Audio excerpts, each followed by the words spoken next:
As spring and almost summer-like temperatures arrive, so do the springtime bugs. We've heard some reports of some adult mosquitoes flying around, and the species that we're seeing right now are mosquitoes that overwinter as adults. These early mosquitoes can be more than just a nuisance. They can increase the chance of spreading diseases such as the West Nile virus. And there's a certain species of mosquito that's more common for transmitting that virus, and it's one common in this area.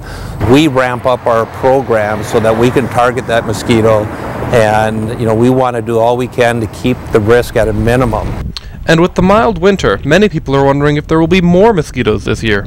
Will we have a lot of mosquitoes this year? That's too hard to predict. I can say that if we have a lot of rain, we're going to have more mosquitoes. And where the rain goes is where mosquito control begins. Sites where mosquitoes can be found are identified using above-ground traps.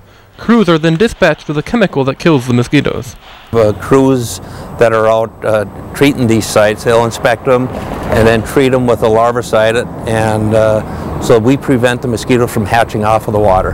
And the work done out of sight keeps the mosquitoes out of mind. With photographer Brian Gendro, this is Tim Ullman reporting for Studio One.